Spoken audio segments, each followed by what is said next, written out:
nawa nun siya no? Nandiyan na bayan. Basta kaya kalimot siya, no?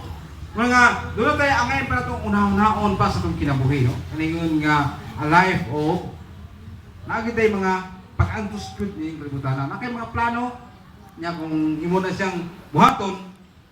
So siya una kung kana siya kabuton ba ka siya sa Ginoo, no?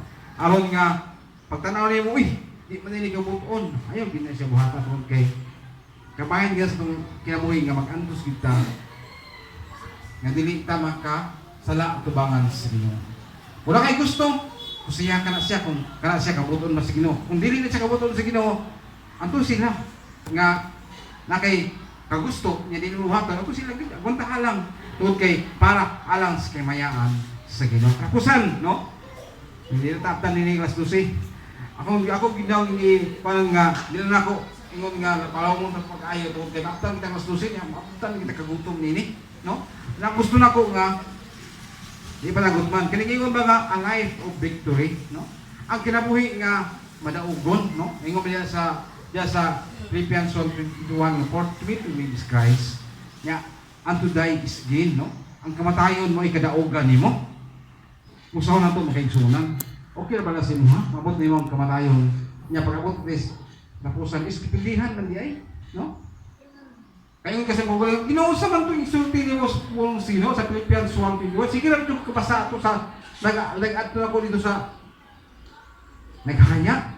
Wait, 20 butang sa lumon o sa tarpaulin. For me to live is Christ and to die is gain. Ang kamatayon may ako ang kabulhanan o may akong ginansi. Nya pag mahiman na paghukom pa.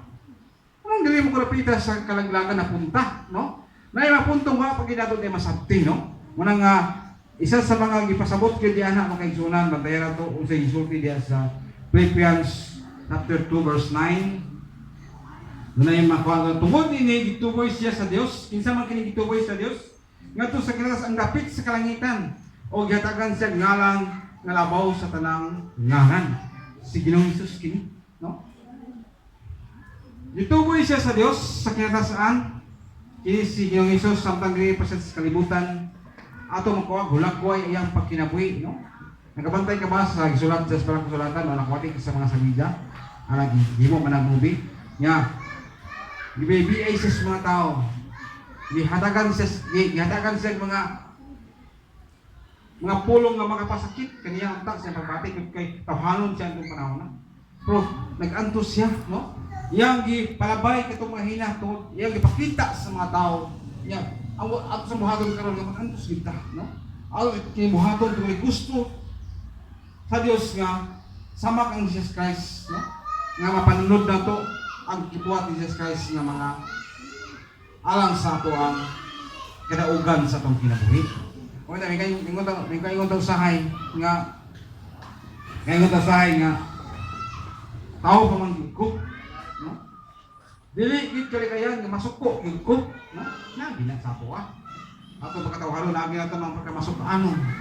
Sa ato pagkatawhanon lagi na to pagka dili pasensyoso, no? Sa ato pagkatawhanon lagi na to ng manimanus ta.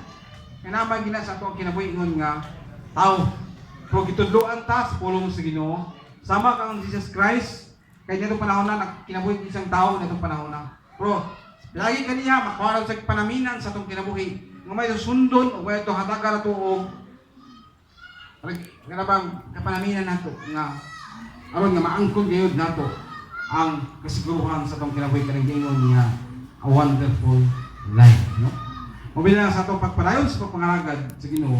Kung sa isulti mo sa Philippians 4:16, dako kayo ang akong kalipay diha sa Ginoo kay karon human sa taas nga panahon nakaidiyon na usab kamo sa pagpakita sa inyong gugma kanako. Isa sa Apostol Pablo sulti ni, no? Yung siya nga